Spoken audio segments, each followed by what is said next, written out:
கிறிஸ்துவுக்குள் அன்பான அன்பு உள்ளங்களை இந்த நாளிலும் ஒரு புதிய வாக்குத்தத்தத்தோடு நான் சந்திப்பதில் நான் மிக்க மகிழ்ச்சி அடைகிறேன்.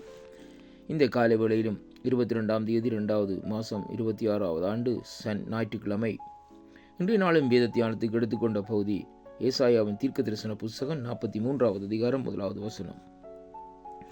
இப்போது யாக்கோபே, உன்னை சிருஷ்டித்தவரும் இஸ்ரவேலே உன்னை உருவாக்கினவருமாகிய கர்த்தர் சொல்லுகிறதாவது, பயப்படாதே, உன்னை மீட்டுக்கண்டேன், உன்னை பேர் சொல்லி அழைத்தேன், நீ என்னுடையவன் என்று சொல்லி இந்த வார்த்தை இந்த நாட்களில் நமக்கு சொல்லுகிறதை பார்க்கிறோம். அருமை பிள்ளைகளே, இந்த நாளிலும் கர்த்தருடைய வார்த்தை இந்த நாட்களில் எப்படியாக வருகிறது? பயப்படாதே, உன்னை மீட்டுக்கொண்டேன், உன்னை பேர் சொல்லி அழைத்தேன், நீ என்னுடையவன் என்று சொல்லி இந்த நாட்களிலே 3 காரியங்களை தேவன் இந்த நாட்களில் நமக்கு சொல்லுகிற காரியம். முதலாவதாக ஆண்டவர் சொல்லுகிறார், பயப்படாதே. 2வதாக உன்னை மீட்டுக்கொண்டேன். 3வதாக உன்னை பேர் சொல்லி அழைத்தேன். 4வதாக நீ என்னுடையவன் என்று தேவன் அந்த இடத்திலே உரிமை கொள்ளுகிறதை பார்க்கிறோம். இந்த பயப்படாதே என்று சொல்லப்படுகிற வார்த்தை இந்த வேதத்திலே 365 நாளும், ஒரு வருஷம் முழுக்க இந்த நாட்களில் இந்த வார்த்தை இந்த நாட்களில் பேசப்பட்டிருக்கிறதை பார்க்கிறோம். ஒவ்வொரு நாளும் இந்த நாட்களிலே நம்முடைய ஆண்டவராகிய கர்த்தர் சொல்லுகிறார் நம்மை பார்த்து, நீ பயப்படாதே. ஒவ்வொரு நாளும் அருமையான கர்த்தருடைய பிள்ளைகளே, அது என்ன நாட்களாக இருக்கலாம், வருஷத்தின் 365 நாளும் ஆண்டவர் சொல்லுகிறார். எப்படி என்றால், நீ பயப்படாதே மகனே, நீ பயப்படாதே மகளே, நீ பயப்படாதே வாலிப தம்பியே, பயப்படாதே வாலிப தங்கச்சியே என்று சொல்லி இந்த நாட்களை சொல்லுகிறதை பார்க்கிறோம். ஏனென்றால் ஆண்டவர் அவராலே மீட்டுக்கொள்ளப்பட்ட பிள்ளைகளை அவர் இந்த நாட்களை சொல்லுகிற காரியம், உன்னை நான் மீட்டுக்கொண்டேன், அதாவது உன்னை மீட்டுக்கொண்டேன் என்று சொல்லி இந்த நாட்களை சொல்லுகிற தேவனாயிருக்கிறார். அவர் பேர் சொல்லி இந்த நாட்களை நம்மை அழைத்திருக்கிறார். தேவன் நமக்கு ஒரு புதிய பேரை இந்த நாட்களிலே வைக்கிறதை அங்கே பார்க்கிறோம். அருமையான கர்த்தருடைய பிள்ளைகளை, இன்றைக்கு பிள்ளைகள் பிறந்தவுடனே பிள்ளைகளுக்கு நாங்கள் ஒரு பெயரை வைக்கிறோம்.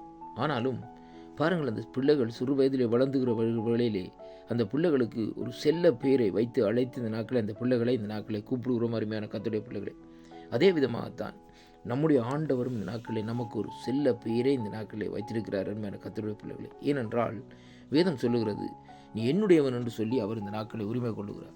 அதே விதமாகத்தான் பெற்றோர்கள் இன்றைக்கு என்னுடைய பிள்ளை என்று சொல்லி இந்த நாட்களிலே அவர்களை அழைக்கிற வேளையிலே அவர்களுக்கு ஒரு செல்ல பெயரை வைத்திருப்பார்கள். ஆனால் அந்த பேர் வேலை செய்கிற இடமோ பாடசாலைகளிலோ மற்றவர்களுக்கோ அந்த பேர் இந்த நாட்களிலே விளங்காது. அந்த பேர் பிள்ளைகளுக்கு பெற்றோருக்கும் உரிய ஒரு ரகசியமாக இந்த நாட்களில் இருக்கிறதை பார்க்கிறோம். அருமையான அன்பு பிள்ளைகளை, அப்படியானால் வீடுகளிலே பிள்ளைகள் இருக்கிற வேளையிலே பாருங்கள், பெற்றோர்கள் அந்த பெயரை சொல்லித்தான் இந்த நாட்களை அழைப்பார்கள். அருமையான அன்பு பிள்ளைகளை, அந்த பெயரை அழைத்தவுடனே பிள்ளைகள் என்னம்மா என்னப்பான்னு சொல்லி இந்த நாட்களை சொல்லி அங்கே தகப்பனார் தாயிடத்திலே இந்த நாட்களை போய் சேருகிறதை போல் இன்றைக்கு தேவன் நம்மை ஒரு பெயரை சொல்லி இந்த நாட்களை வைத்திருக்கிறார், பேர் சொல்லி அழைத்திருக்கிறார். அந்த பேரை அவர் அழைத்து நம்முடைய ஆத்மாவை இந்த நாட்களில் தேற்றுகிற வேளையிலே அருமையான கர்த்தருடைய பிள்ளைகளே, நம்முடைய ஆத்மாவில் ஒரு சமாதானம், ஒரு சந்தோஷம், ஒரு விடுதலை இந்த நாட்களில் வருகிறதை பார்க்கிறோம். ஏனென்றால் ஆண்டவர் நம்மோடு இருக்கிற வேளையிலே நாங்கள் எதற்காக பயப்பட வேணும்? இந்த வானத்தையும் பூமியை உண்டாக்கின சர்வ வல்லமை உள்ள தேவன், சர்வ வியாபியாகிய தேவன் இந்த நாட்களிலே நம்மோடு இந்த நாட்களிலே இருக்கிற தேவனாய் முதலாவது இருக்கிற வேளையிலே நாங்கள் எதற்காக பயப்பட வேண்டும்? ஆண்டவர் சொல்லுகிறார், உன்னை நான் மீட்டுக்கொண்டேன் என்று சொல்லி சொல்லுகிறார். ஒரு ஆறுதலான ஒரு அருமையான வார்த்தை. அது மட்டுமல்ல, உன்னை நான் அதாவது நான் ஒரு பேரை உனக்கு கொடுத்து அந்த பேரை சொல்லி இந்த நாட்களில் நான் உன்னை அழைத்தேன் என்று சொல்லி இந்த நாட்களில் சொல்லுகிறதை பார்க்கிறோம். ஏனென்றால் நீ என்னுடையவன் என்று சொல்லி இந்த நாட்களில் பார்க்கக்கூடியதாக இருக்கிறது. அருமை பிள்ளைகளே, இந்த யாக்கோபை குறித்து பாருங்கள். யாக்கோபு தேவனோடு போராடி அந்த போராடின வேளையிலேயே, நீர் என்னை ஆசீர்வதித்தால் ஒழிய உம்மை விடேன் என்று சொல்லுகிற வேளையிலே அவர் சொல்லுகிறார், அவனுடைய பேர் என்ன? யாக்கோப். உன்னுடைய பேர் நீ யாக்கோப் அல்ல, உன்னுடைய பேர் இஸ்ரவேல் என்று சொல்லி இந்த நாட்களில் சொல்லப்படுகிறது. இஸ்ரவேல் என்று சொல்லி சொன்னால் இளவரசன் என்பதுதான் அதனுடைய காரியமாக இந்த நாட்களில் இருக்கிறதை பார்க்கிறோம்.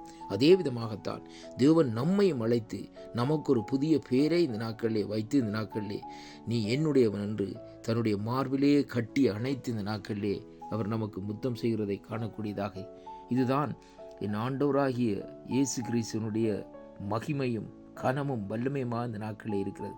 அப்படியானால் அவரால் அழைக்கப்பட்ட நாங்கள் அவருக்கு சித்தமானபடி அவருடைய சேவைகளை செய்ய இந்த நாட்களை ஆயத்தமாக்க இருக்க வேண்டும். இந்த வாக்குத்தத்தங்கள் உங்களுக்கு ஆசீர்வாதமாக இருந்தால் ஆண்டவரிடத்திலே இந்த நாட்களை திரும்புங்கள், அவரிடத்திலே சேருங்கள். கர்த்தர் உங்களை நிறைவாக ஆசீர்வதிப்பாராக.